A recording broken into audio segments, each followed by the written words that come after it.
Prime Minister of Denmark, Mette Frederiksen, in an address to the nation, called on her compatriots to be prepared for new hybrid attacks, similar to those that have already taken place in recent days, and led to the closure of airspace over the airports of Copenhagen, Aalborg, and other Danish cities. Mette Frederiksen emphasized that we are now witnessing the very beginning of a hybrid war against Europe, and that on the continent there exists at least one country interested in this hybrid war and in further destabilization. That is the Russian Federation. It should be emphasized the Danish authorities, so far, are not directly accusing Russia of organizing the attacks on their country's airspace. And when the Latvian defense minister stated that in Copenhagen they speak about the involvement of a state actor in these attacks, without even naming Russia, Denmark hastened to refute this information. Nevertheless, the fact that it is precisely Russia that may be interested in attacks on Denmark's airspace leaves no doubt against the background of other events that have been happening in recent weeks. These include the intrusion of Russian drones into Polish airspace. These include the intrusion of Russian fighter jets into Estonian airspace. These include the intrusion of Russian drones into Romanian airspace.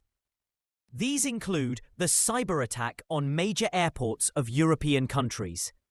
These include the appearance of Russian military aircraft in the immediate vicinity of the airspace of the United States of America, in the area of the state of Alaska. Yes, the very same state where not long ago the summit of Presidents Donald Trump and Vladimir Putin took place. These also include the appearance of drones in the airspace, not only of Denmark, but also of neighbouring Norway. And just this morning, the Swedish police stated that a drone was discovered in the airspace of that country near the city of Karlskrona. That is, in immediate proximity to the airspace of Denmark itself. Meanwhile, the Danish Ministry of Defence says that they already possess photographs of the drones and information that may determine who launched them and for what purpose. At the same time, it is absolutely obvious that the launching of drones designed to paralyse air travel in Denmark and to frighten the population could have been carried out from the territory of this country or neighbouring countries. What, then, is the goal of hybrid war, if we assume Russia to be its organiser? Well, there are quite a few goals. The first goal is to frighten the population of European countries and to convince them of the danger of further assistance to Ukraine. This very goal already leads to a whole series of consequences, important for the Russian state.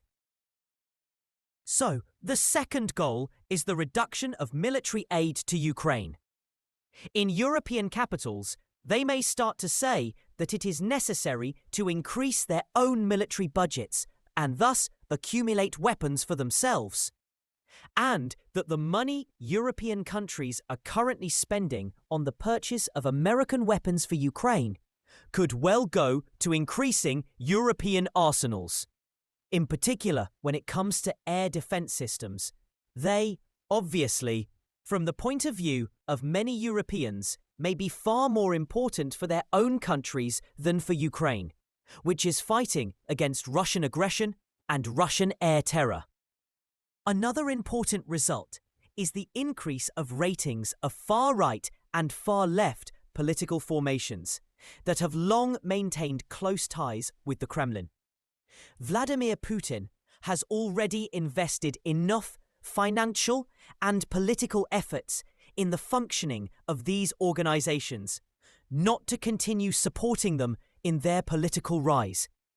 Let us recall how the ratings of European far-right forces rose after the migration crisis in Syria. And now, Russia's hybrid war against European countries may have practically the same effect, and, in addition, strengthen anti-migrant attitudes in Europe already toward those fleeing the war, the citizens of Ukraine. And all this also plays into Vladimir Putin's hands. All the more so, let us not forget the undeniable fact that today European far-right forces may enjoy simultaneous support, both from the Kremlin and from the White House, which will ease their coming to power and, let us say, a favourable dialogue with the President of the Russian Federation, right up to the reduction of support for Ukraine in the near period of the Russian-Ukrainian war, and, of course, provoking a crisis within Europe itself. Because even on the question of reaction to Russian attacks, Europeans are already divided. Among European politicians, there are those who believe that it is necessary to respond decisively, that it is necessary with joint European efforts to shoot down drones and missiles in their own airspace, and even in Ukraine's airspace. And there are those who believe that it is not necessary to rush into hasty decisions and provoke Moscow, because in the event that its missiles and drones are destroyed in the airspace of NATO member states, this could create for the Russian Federation favourable ground for a much more serious, so-called retaliatory strike, and lead to a major war. Therefore, the hybrid war itself is already a clear road to destabilization in countries hostile to the Russian Federation. And I think we perfectly understand that it is precisely about hostile countries we are speaking. And, by the way, the fact that Denmark has become one of the first targets of Russian efforts is not surprising, because the government of this country constantly and consistently stands in support of Ukraine. And moreover, it is Denmark that is now purchasing offensive weapons from the United States for Ukraine in its confrontation with Russian aggression. The purchase of this offensive weaponry is clearly something that does not fit into Vladimir Putin's plans. And thus, the Russian president may be trying to punish Copenhagen for too active a role in defending Ukraine from Russian aggression. And then, the technological turn in the war. We must also understand that it is precisely technology that allows Russia to organize a completely different kind of hybrid war, different in its essence from those hybrid wars that Russia had previously waged on the European continent. Now drones can be launched from Russian territory, through Ukrainian airspace, into the airspace of neighbouring countries, and Russia can claim it has no real involvement in the appearance of its drones in Poland or Romania. That this is all the result, as Donald Trump himself once said, of Ukrainian attacks on Russian drones. And drones can also be launched from the territory of European countries themselves. We saw how this happens. For example, during the famous Ukrainian Operation Cobweb against Russian air forces. And even then, Russia could pretend to be uninvolved in strikes against European infrastructure facilities. And if for now the appearance of Russian drones looks more like hooliganism, the moment will come when such intrusions will lead to real consequences, with the destruction of infrastructure and loss of human lives. Sooner or later, Europeans will have to recognize that hybrid war is still war. Thank you, friends.